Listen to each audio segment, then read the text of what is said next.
Trigger warnings for this episode can be found in the description below.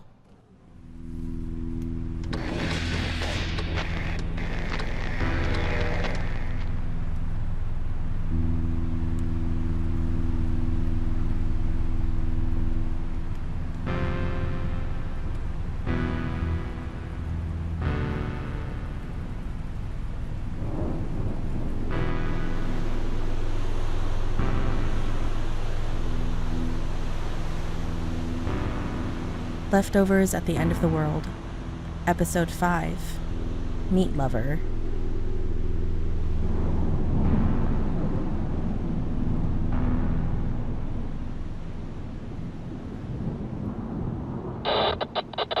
Wow. No words from me. That was upsetting. You should seek some professional help, XX Fictional XX. Please, I beg. And that's the last for this morning's Dream With Me segment. If you've got a crazy dream, premonition, or bout of spewing madness, write a letter and submit your stories to the station. Or if you're anything like this guy, please don't. The forecast looks like it's going to be a bit cloudy at a nice 95 degrees. A light storm will roll in towards the afternoon, but still nice enough to keep it business as usual. And if anything changes, I'll be right here, keeping an eye to the skies.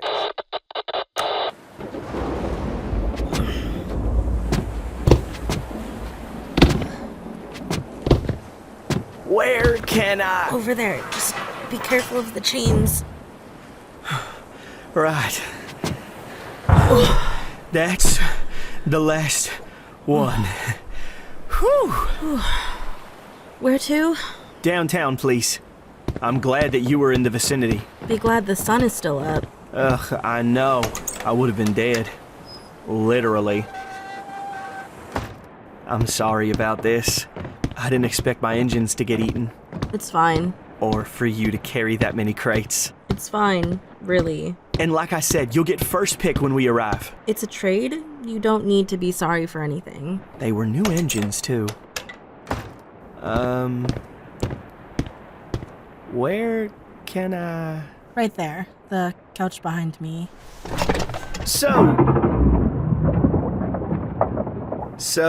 how long have you been a courier? A long time. Do you like it? Sure. So, do you take a lot of passengers? I'm not a taxi. So, no. No, not normally. Oh. So you're just a general courier then? No people? Yep. Does it get lonely? No coworkers or anything? I have a coworker, Andreas. Well, not really coworkers anymore. I mean, we work together, but we also, you know. Do you... You know? You know? What am I supposed to know? Okay, fair. Have you ever worked with someone who is creepy? My nose! Knife! It wasn't me! It wasn't me! I didn't do it! Not me! Not me! I didn't mean... I'm not creepy. I promise. I was talking about Andreas. Andreas. I promise. This Andreas better be real, or you'll find out how real this knife is. Sit. Yeah, sure. Thank you for not stabbing me. I'm setting the knife down, but don't do anything weird. Right? No. I won't. But, as I was saying, I'll take that as a no. You haven't worked with anyone creepy. But I mean, this guy... Sorry, but, pointy objects? Putting it away. One move, though. I know. Swear, I'm telling the truth. So tell.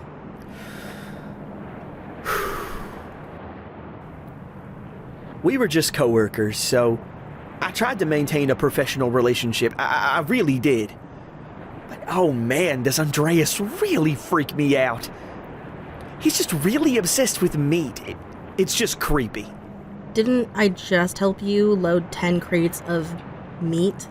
Yeah, but that's different. And we work in the butcher stall, so it's not that weird for him to talk about meat. So you admit you're just judgmental. No, I'm not. I promise. I'm telling you, it's the way he does it. He would talk about how he loved the sensation of his knife sliding through a fresh kill, or how he loved the way the meat gave way under his fingertips if he applied the right amount of pressure. Also, yeah, he said it like that, with those words. It was strangely obsessive, and it would borderline sexual, except the fact that I'd never hear him talk about being in a relationship or even a one-night stand. Again, you said you're both butchers. So what if he likes meat? So far, I'm on his side. There's no sides. Okay. At first, I brushed it off because he's already an awkward guy and, frankly, very good looking. I thought he was into me because I was the only one who would talk to him, but actually, it was more like he would talk to me and I would just nod or give short answers. Sounds familiar. I wasn't really complaining since he was soft-spoken and seemed nice. Weird, but nice. And no one else bothered to talk to him, so maybe I just felt bad for him. But he'd say things like, "Your skin is shiny like a freshly peeled, dry-aged sausage." He really said that. Yeah, he said those exact words. Weird, right? Who flirts like that? Do I look like a peeled sausage to you? Yes. I do? Yes. Why are you so sure he was flirting with you? Okay, well, I mean, well, I just am, okay? But what really threw me was what happened this one morning. We hadn't opened yet, and it was just the two of us. We were laying out the meats and watching the line in front of us get longer. And Andreas just said the most out-of-pocket thing I've ever heard him say. Oh, more than calling you a peeled sausage. Yep. He told me to look at them. He said we were like fishermen who cast their bait into a net. And all of our customers were like fish coming to die. He told me to imagine them all lined up on the ice, filleted open and waiting for someone to devour them. The way he said it sent shivers down my spine, and not in a good way. Oh, there's a good way?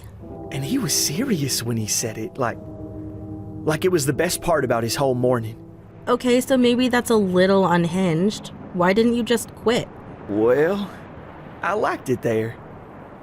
But after that, I tried my best to avoid him, and I'm pretty sure he noticed because he stopped talking to me.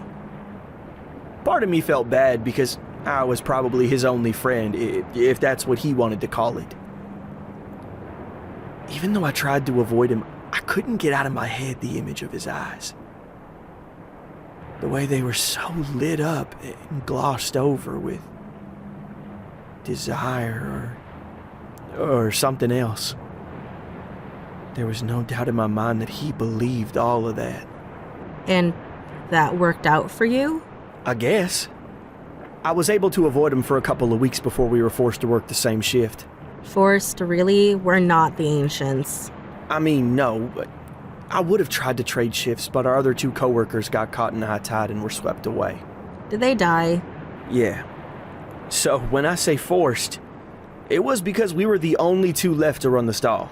Ah, and you felt bad, so you didn't want to make him work alone?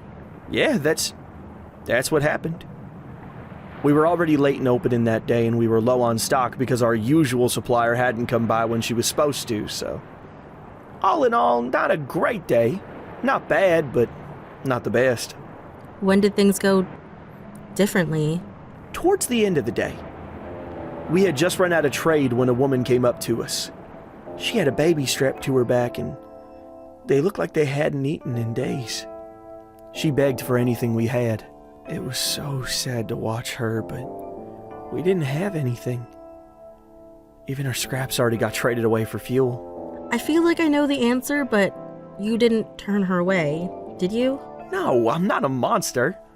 I told her that if she came back tomorrow, I'd make sure to set something aside for her. No trade necessary. Except, Andreas had a different idea. He told her to wait because he had something for her. Then he disappeared behind the curtain. I had no idea what he was searching for because I know we didn't have anything else left, but he reappeared holding a nicely wrapped package. Whatever it was small, but would make one decent meal. So he had a stash. That's what he told her. He said she didn't need to trade for it neither. All he wanted was for her to come back and tell him what she made with it. I don't like when people cry, but seeing her tears made me smile. So he's a little weird. That's not unusual. Most people are a little weird. Seems like you're still the judgmental a-hole. I know! I thought so too! Oh, you do agree. I saw him in a new light. He seemed genuinely pleased to have helped her. It made me feel bad for judging him before. I finally apologized and Andreas just smiled at me and said it was in the past. So, our relationship improved after that, and I started initiating more conversations with him. He still made the weird meat comments, but now I understood it as a real passion for the job. That wasn't much of a story. I'm not done though. Oh, okay. He liked making people smile and a lot of times would give away things without trade. That was a huge benefit because sometimes they'd come back and trade us things that were worth far more than what we could provide. And they were always happy to do so. Did you just want to talk about your boyfriend? Boyfriend? I mean... So you're not together? Sounds like you really like him. I mean, I do, but... Okay, it's more complicated than that. Doesn't sound like it. It is, just... Listen. Alright, I'm listening. Things changed one day. One morning, our supplier came in with fresh meats. She asked if we could trade for any scraps that hadn't been brought over to the fuelers. I said we might have some in the back and I'd have to check. I knew Andreas was supposed to handle it since I let him be in charge of breaking down the meat. Plus, I knew he liked it, so I let him. But when I pushed the curtain aside, I expected him to be in the middle of portioning out the food, but he wasn't there. Was he on a smoke break? Was he on a meat break? Sorry, that's stupid. Ha ha. Laugh now. I promise you won't be in a minute. I'm just not buying that he's creepy. Go on. Well, his work was done and everything was neatly packaged, so it wasn't a work issue. At first, I thought he took the initiative and delivered the remnants to the fuelers, so I ran to the radio to see if I could catch him before he made the full trade, but when I reached for the radio, that's when I spotted him. He was shirtless, sitting behind a little wall where we'd sit for a smoke break, and that's not normal, except for the smell. The smell? I didn't smell tobacco. I smelled blood. Fresh blood. Butcher shops in blood, that's normal. I mean, so is the normal air, but like fresh blood? I went to look and my heart stopped because he was leaning against the wall with a knife. Did he kill someone? No, nothing like that. It was himself. He'd sliced open his right side just under his ribcage. It didn't even look like it bothered him. Blood was just dripping, getting all over his pants, his shoes, his hands, the ground. I didn't know how to react. I just stood there. I was far enough away that I shouldn't hear it, or maybe I imagined it when he dug his fingers into the wound and wiggled them around. I felt sick. It was the same sound I hear when we slice into our products. And when he wormed his fingers far under, I could see his skin moving along. He did it so easily, like he was just sliding his hand under a blanket. But what really disturbed me was what he did. What he was doing. What was he doing? He pinched off a chunk of his flesh and pulled it away the same way he did when he was cutting a fish and removing the innards. And he squished it like he was testing its springiness. Oh, don't tell me He put it in his mouth. Oh, I mean, being a cannibal nowadays isn't that uncommon, but oh. Yeah, but this was different. It was like he was some kind of flesh connoisseur. The way he was just so slow and thoughtful about it. If I closed my eyes, I could still see it. The way his blood dribbled down his chiseled jawline, his perfectly stubbly chin, and his smooth neck. Sounds like you were disturbed in the other kind of way. I literally gasped so loud I had to run away. So definitely the other kind of way. No! I mean, I saw something I wasn't supposed to. So when I got back to the front, I forgot what I was originally supposed to do. I bumbled through an apology to Hunter saying I couldn't find any scraps, but next time she came back, I'd have some. Did he find out? Like, did he notice you? I don't know. Maybe. If he did, he didn't say anything. Abyss, I wasn't going to either. Why not? Of course not. Not right away. How do you even bring up... Never mind. Anyway, Andreas showed up and said there was no need because he just had them on hand, and he handed her the package and they left together. So what did you do? I had to see for myself. I needed to make sure I wasn't crazy, so I rushed to the back and I expected to see pools of blood and a knife. But there was nothing. Only the overturned bucket and leftover cigarette butts and ashes. Freshly smoked. Maybe you were seeing things. No, I swore he was there, and there was no way he would have had time to clean up and take the time to smoke. And that got me thinking. Remember that incident I was telling you about? The starving woman and her baby? How he gave her meat from his personal stash, and the only thing he wanted in return was to know how it tasted? I mean, 2 + 2, right? He must have given her his own flesh. I don't think that's a logical jump. It literally made me sick. I almost vomited. If he was a cannibal, I needed to know. Why? What were you hoping would happen? I don't know. I just needed to know. I confronted him about it. Oh, you actually did? I waited until we were closed before I said something. I asked him what that was, and he acted like he had no idea what I was talking about.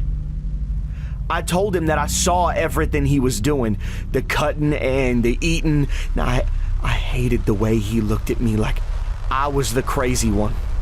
I snapped. I told him to take off his shirt and show me, because no matter how fast he was able to clean up, there was no way he could hide a wound like that.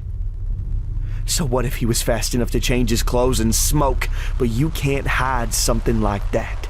And? Did he actually do it? Or did he call you crazy? He did.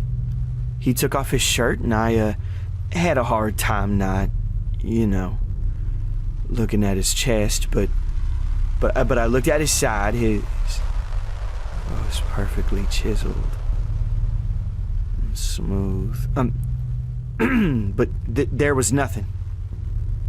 No scar, no blood, no nothing. I stood there feeling so stupid, but I know what I saw. I smelled the blood. I saw him cut and eat his own flesh. Maybe. I had to make sure, so I reached out to grab his side, inspecting his skin. There had to be evidence, anything. I couldn't have just imagined it. Oh boy. But when you kind of come back to reality and it's like, oh damn, this is what I'm doing now. You had that. Yeah. I was crouched over and groping the stomach of my very attractive coworker, and his face was all cute and red, and it seemed like what I was doing was making him, No.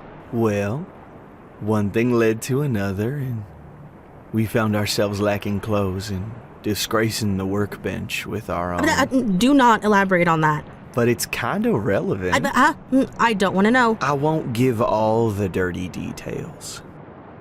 Fine. We were getting hot and heavy on the prep table. Unsanitary. We cleaned it. I was on my back. He had his hands all over me doing stuff. Until I felt his fingers massaging a little too hard. I laughed at him and told him that he was being too rough. But he didn't stop. Then I felt his fingers dig into my chest and I felt the air leave my lungs. I'm not exaggerating, it wasn't a he stole my breath kind of way. It was his hands were in my lungs. Oh, what do you mean, in your lungs? My chest burned. Blood sprayed out across my face and some of it got in my mouth. I could taste the iron dribbling down the back of my throat. I could barely breathe and I didn't want to keep looking at him, but I couldn't stop. I could see my reflection in his eyes. My mouth was gaping open and closed like a dying fish. I was just a slab of meat being portioned out for distribution. I was paralyzed with the pain and the absolute terror that I was going to die during sex. But it's so weird because all I could think about was how warm he was. His body up against mine. I'd never been touched like that before. I wanted to sputter out a plea for my life, but I didn't. Because what a way to go. You didn't even try? You just accepted that you die. I know. But when he leaned forward and placed a bloody finger to my lips, I really didn't care. I wanted him to do everything to me. He leaned back and expertly began to crack my ribs on my left side. One by one, he broke them, stopping to tilt his head and sigh at each crack, like my body was an instrument. I felt them all. Each snap felt like an electric shock that widened out my vision. The only sensation I felt was his warmth and my pain. I've never felt anything like it. And the only sound I could make was just air pushing through the blood in my mouth. Each breath sprayed little bubbles of blood across my face and his. How long were you both doing this? I don't know. I just remember how it felt. What he did to me and how Andreas leaned over me like we were in some kind of lover's embrace. Technically you were. He told me to listen. To your bones? No. Better. Better? At first I didn't know what he was talking about, but then I heard it. My heart. Bum bum, bum bum, bum bum. It was beating so fast. He said my sound was the most beautiful music he'd ever heard. I mean, how could I stop him? Beautiful. Me. I was beautiful to him. Then he wrapped his hands around my heart. You know when you hear someone say their life was in someone's hands? Literally for you. Yes. What I was going through, so much worse, but it was so good. We locked eyes, and in the silence we listened together.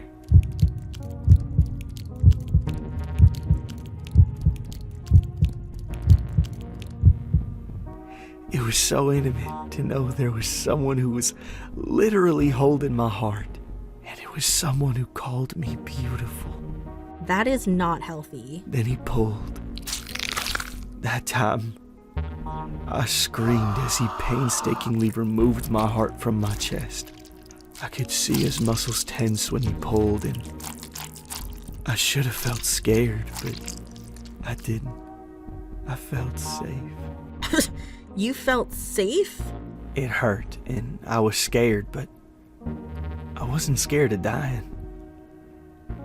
I was scared that his hand would slip and he would let go of me. For some reason, I trusted that he wasn't going to kill me.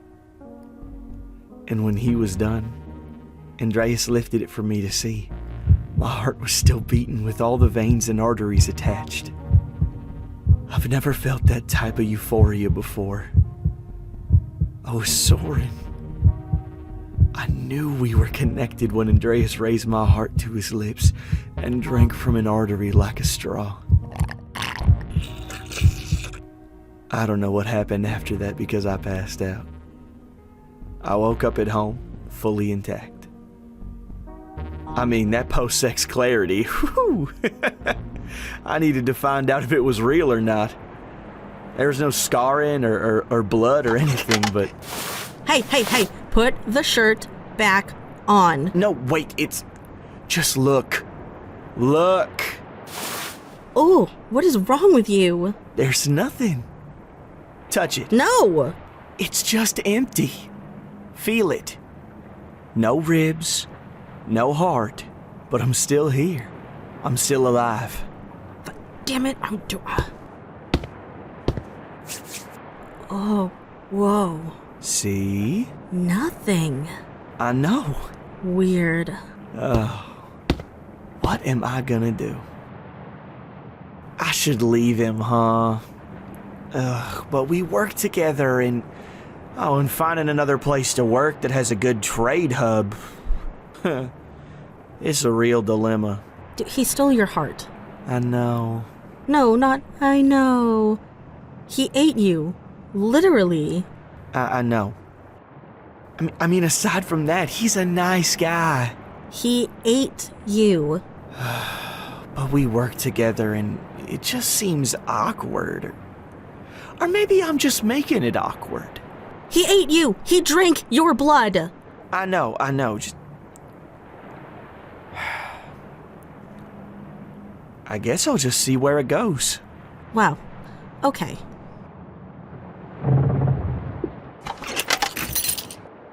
Oh, that's... Hey, Andreas! Thanks for the ride. Andreas and I can unload the crates so you don't have to. Once they're unloaded, I'll come back with some meats for you. No, thanks. No, thanks. I'll stick to the fish. Oh, yeah.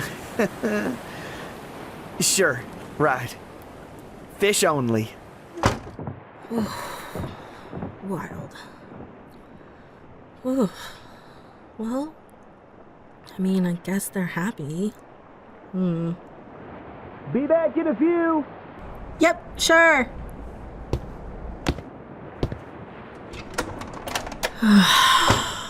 Well.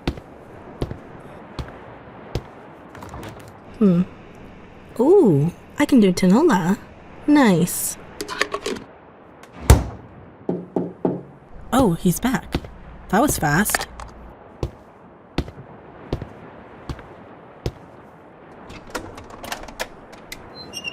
Here.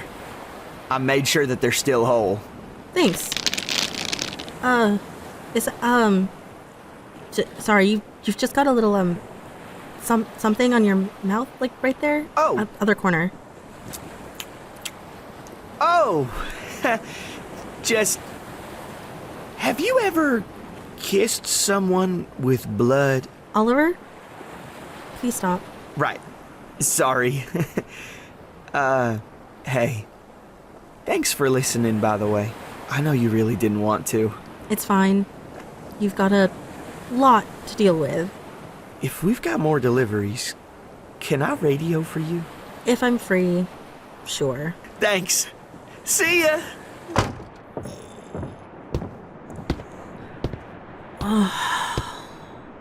Finally. And what a sight it was to see listeners. I didn't think you could taste the color purple, but apparently you can. So if you're ever around Tolleson, be sure to drop by the Smith stall for a real treat. We have a rare update from Quartzsite today, listeners. A passerby reports seeing a 5-story obelisk rising from the waters. It was citrine in color and let out a low-pitched sound somewhere in the G-flat range. The passerby says there was a corresponding rumble under the water and about a few dozen fish floated to the surface. Their bodies then began to swarm around the obelisk before all of them descended back into the water. Oy, ay, ay. Que raro. In other news, I have a rare job listing that comes from the Flagstaff Lighthouse. If anyone is looking to fill the position, please send me your qualifications in the mail. Training will be provided. Well, that's it from me tonight. The sun is setting, so you all know what that means. Stay inside, stay asleep, and stay safe. Estoy cansado. You'll hear me again bright and early tomorrow morning. Our last song for the night is Why is Everything Round? By the Paw Prints. Episode 5 featured Stephen Haynes Jr. as Oliver, Kennedi Rianne as Anak, and Manu A as El Saguaro. This episode was written and produced by Kennedi Rianne. All licensing information can be found on the website at LeftoversAtTheEndOfTheWorld.com. Thanks for listening. Marami pong salamat sa inyong pagtangkilik.